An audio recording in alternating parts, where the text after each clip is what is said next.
स्टेजवर आल्यापासून विचार करत होतो, मला जुने दिवस आठवले. 1992 साली जेव्हा मी 11वी शिकायला समावित झालो. शिकायला नंतर माझी सुरुवात ही विजय चौकातून झाली.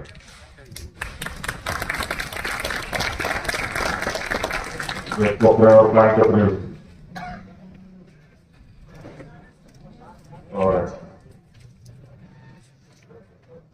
बसायचं अरे खानकडी आम्हाला गाडी 9,001 कंप्लीट आहे ते यार.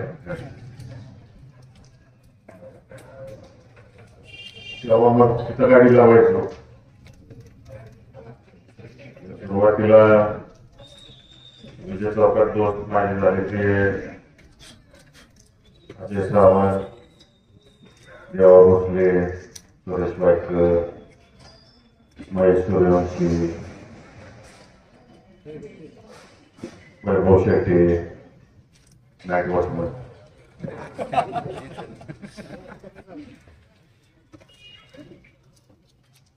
इथून पुढं गेलं की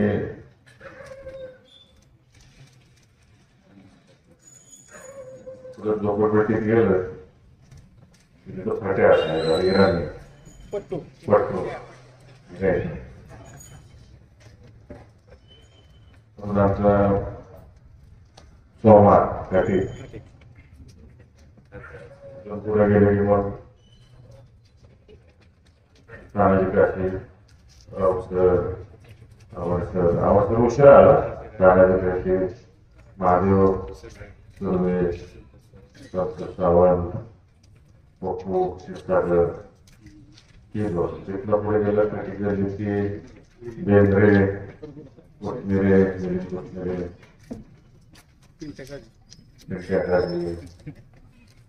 नंदन कुलकर्णी. तिथून पुढे गेले की मग जुन्या मारुती मंदिरापाशी नाही दमदार उशीर आला नाही. ते नंतर आले सगळे. सुरुवात म्हणजे माझ्या 11वीत मी सुरुवात झाली. तिथं समीर वाढवान, राहुल मोरे अशी जुनी 11वीत निघली आहे. 11वी 12वीत ही सगळी दोस्त झाली. तो गावात त्यातून गावातल्या सगळ्या वरती वाढत गेल्या. खाली मुसलमान तिकडे जास्त भट्टी जातात. 11वी झाल्यावर मी मुंबईत शिकायला गेलो.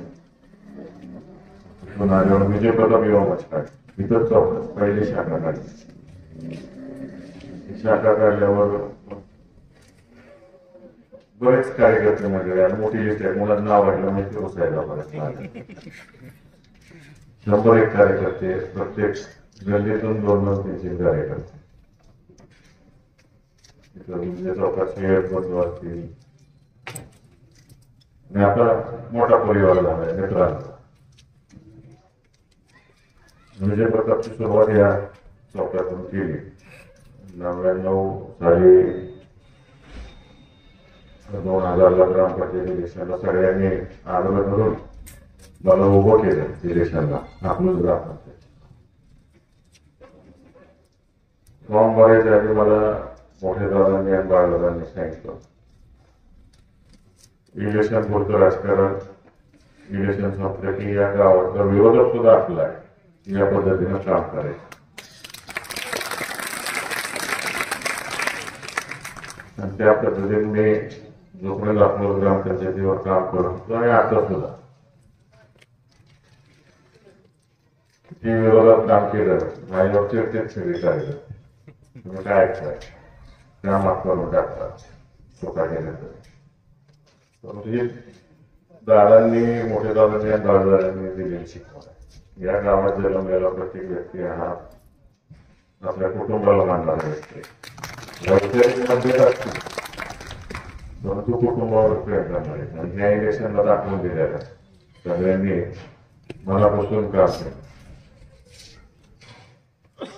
माझ्या नशिबाने जे दादांनी जबाबदारी दिली सरपंच असताना सरपंच असताना त्या सगळ्या पूर्ण केल्या.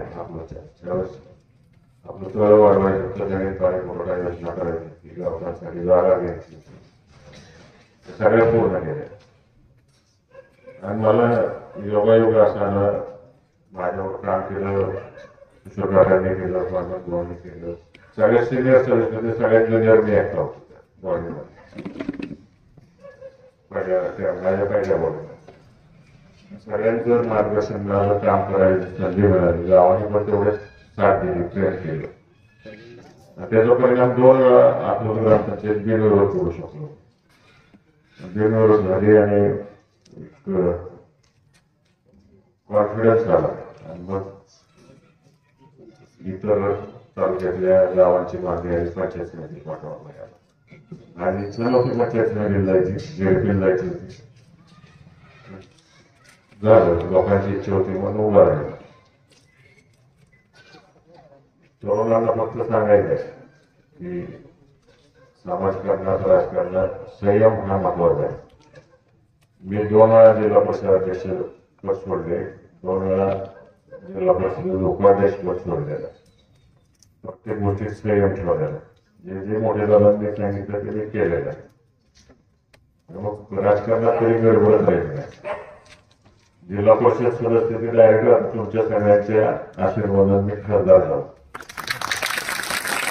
केवळ संयम ठेवल्यामुळे झालं.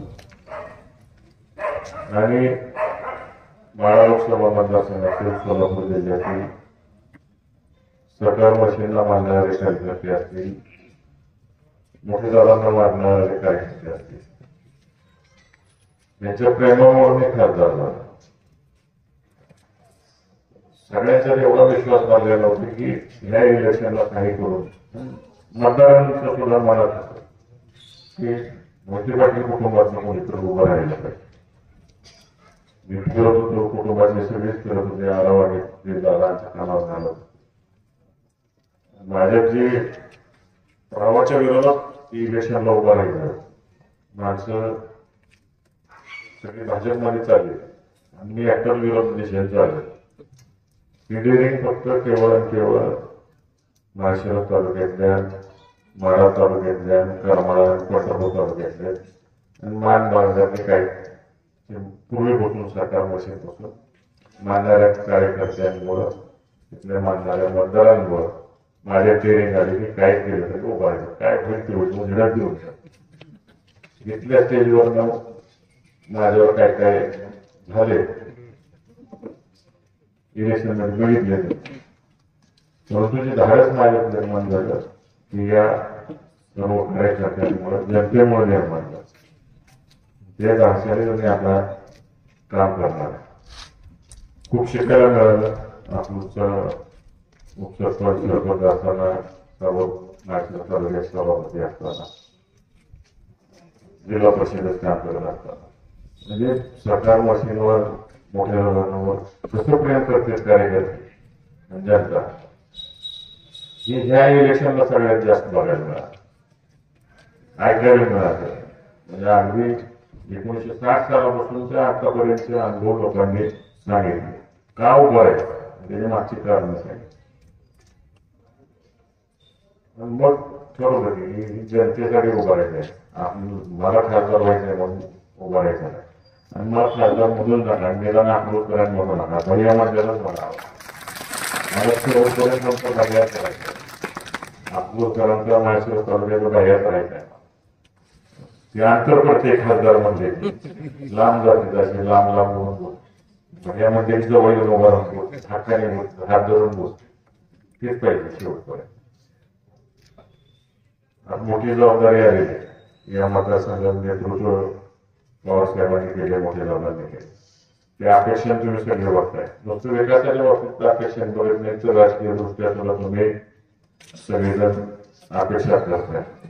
आणि निश्चित मी माझं 100% योगदान द्यायचं काम करणार आहे.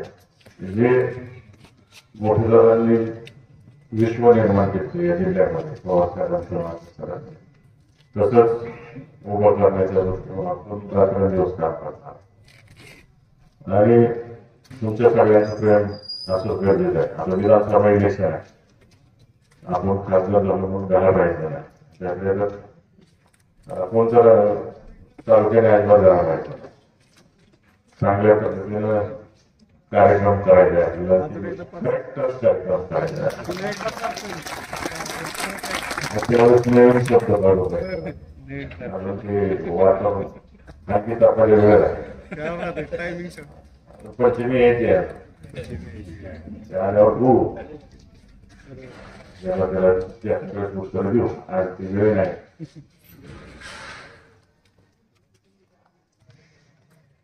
हे सगळं करत असताना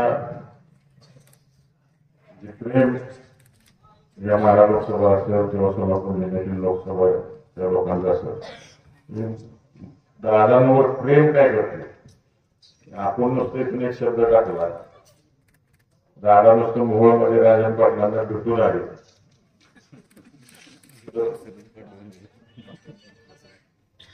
मोहोळ पंढरपूर मंगळवेढा असा काय हावडा दिला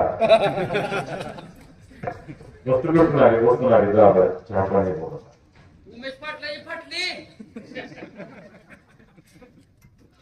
किरकोळ त्याच्यावर आपल्या तेवढ्या खाली जायचं नाही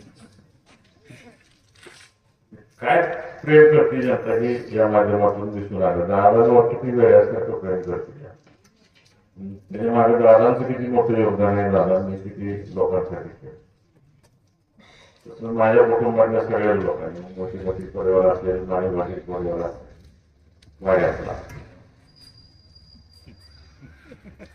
या सगळ्यांनी जे माझ्या धाडस निर्माण केलं उभा राहील इलेक्शन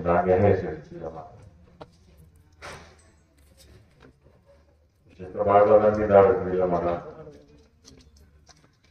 कुटुंबाची सगळीच पळाली इलेक्शनला सगळेच कार्यकर्ते पळाले अगदी लहानापासून मोठ्यापर्यंत सगळ्या महिला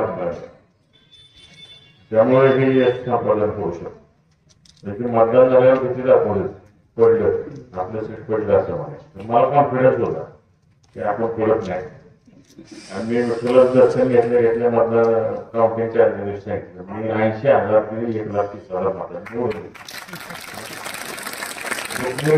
दर्शन घेतले पत्रकारांना सांगितलं एवढं त्या टप्प्यातच झालं एवढं तरी ते दुसरी तारीख त्यांनी 58,000 आपण 2 लाखापर्यंत गेलो आणि आपल्या तालुक्यात तर लय पैसे वाटले समोरच्या त्यामुळे आपले 30,000 कमी झाले 30-40,000 कमी झाले आपल्याला दाखवून देऊ येणाऱ्या इलेक्शनला त्याला अभ्यास आतापासूनच सुरू केला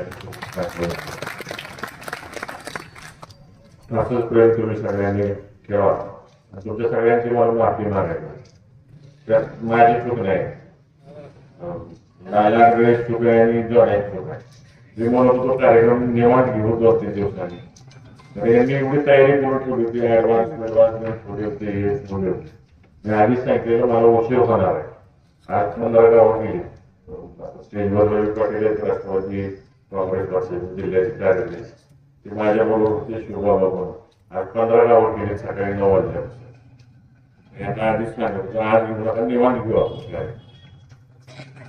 यायला उशीर झाला मला 4-5 तास उशीर झाला त्या पद्धतीने सगळ्यांची कार्यकर्त्यांची माफी मागून दिली होती मला यायला उशीर झाला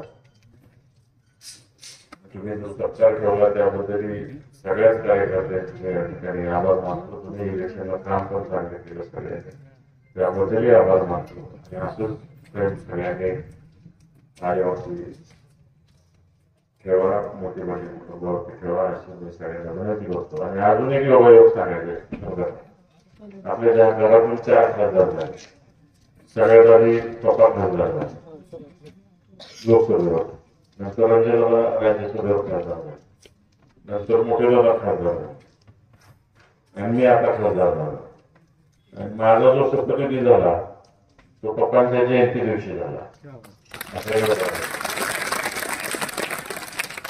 म्हणजे कसं देव घडवून आणतो कुठल्या गोष्टी काय तर ते माझा असणार त्याशिवाय होत नाही त्या गोष्टी आणि उद्या पुण्यतिथी 12 वाजल्यातच झाला त्या चौकात जिथं माझ्या आयुष्याची मी राजकीय सुरुवात केली तिथं माझ्या चौकात सरकार होते. कुठला तर व्यवहारिक आणि आमच्या पिढीनं महाराष्ट्र तालुका आणि सोलापूर जिल्ह्यातल्या मोठे पाटलांना मानणाऱ्या कार्यकर्त्यांचे उपकार विसरून चालणार नाही. ते सांगतील ते कामं आम्ही मार्गी लावले पाहिजे. कोणत्याही वेळेस येऊ, कुठल्याही वेळेस येऊ, त्यांचे प्रश्न कसे सोडवता येतील या दृष्टिकोनातून आमच्या पिढीनं काम केलं पाहिजे. आणि जी तुम्हाला वाहिनी आम्ही त्या पद्धतीनं काम करू आणि तुमच्या डोक्यात ज्या काही कल्पना आहेत ते पूर्ण करण्याच्या दृष्टिकोनातून जास्तीत जास्त प्रयत्न करू. एवढी ग्वाही या ठिकाणी देतो. पुन्हा एकदा आपण सर्वांनी माझा सत्कार केला, भव्य सत्कार केला, एवढ्या उशिरापर्यंत थांबला, सगळ्या माता भगिनी थांबल्या, त्यांचं सगळ्यांचंच मी आभार मानतो. असंच प्रेम राहू द्या. जय हिंद, जय महाराष्ट्र.